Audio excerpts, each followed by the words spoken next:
सत्संग से समझ में आता है कि तू ही तू है।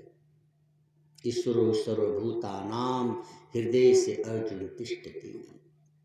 वास्तव में सर्वत्र ईश्वर के सिवा कुछ भी नहीं।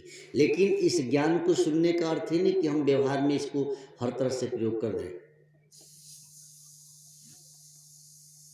ब्रह्म शब्द में है, खलविद ब्रह्म जो कहते हैं, लेकिन इसका अर्थ ये नहीं है कि हम अब ब्रह्म शब्द में है तो चलो इतना विवेक छोड़ दे कि भाई पालकी खाना है तो उसकी जड़ खाना है तो उसकी पत्ता खाना है।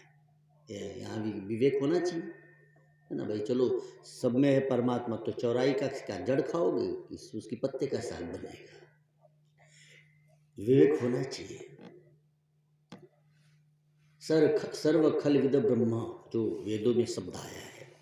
एक चेले को गुरुजी ने कहा कि देख भाई सब में ब्रह्म है।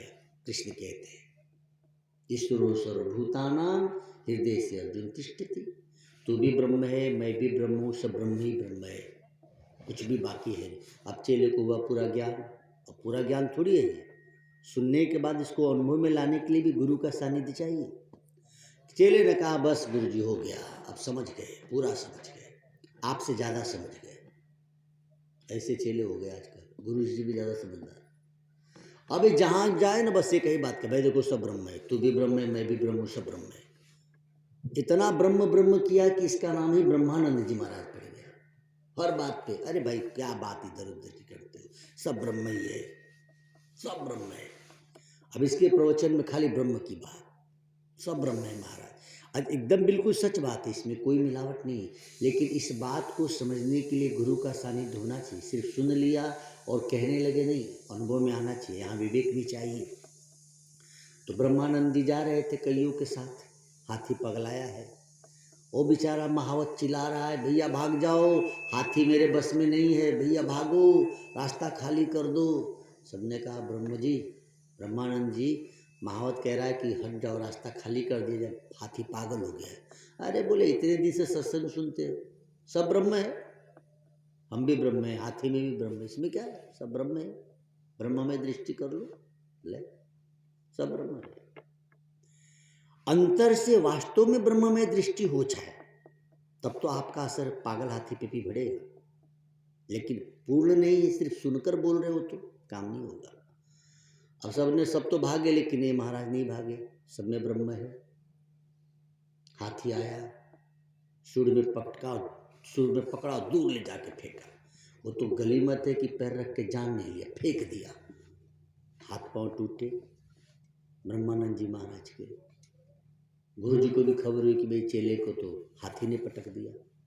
गुरु जी कहे कि बेटा गए देखने, बेटा किस पाप का तुझे फल मिला? गुरु जी पाप का नहीं, ये पुण्य का फल है। पुण्य का फल भला पैर टूट जाता है? अरे बोले हाँ महाराज, आपका सत्संग न सुना होता न पैर टूटता।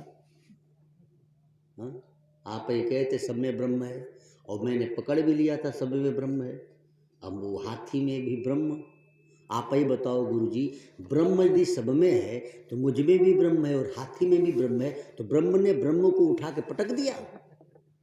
ये आपका ज्ञान गलत है गुरुजी।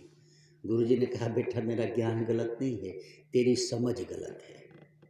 अच्छा तू हाथी में तो ब्रह्म को देख रहा था, लेकिन हाथी के ऊपर जो महावत बैठा था वो चिल्ला रहा था कि हट जाओ, हाथी पागल हो, उसमें तुझे ब्रह्म नहीं दिखाई दिया? हाथी में ब्रह्म देखा, और हाथी के ऊपर जो इंसान बैठ कर तुझे कह रहा है कि भैया हट जाओ, उसमें तुझे ब्रह्म नहीं दिख रहा था। तो तूने ब्रह्म की बात ब्रह्म ने नहीं मानी, इसीलिए ब्रह्म ने ब्रह्म को उठा कर पटक दिया। गुरुजी ने समझा दिया, उसमें भी तो ब्रह्म था और तेरे में भी ब्रह्म है। तो ब्रह्म की बात ब्रह्म ने नहीं मानी, तो हाथी वाले ब्रह्म ने इस ब्रह्म को उठा कर पटक दिया।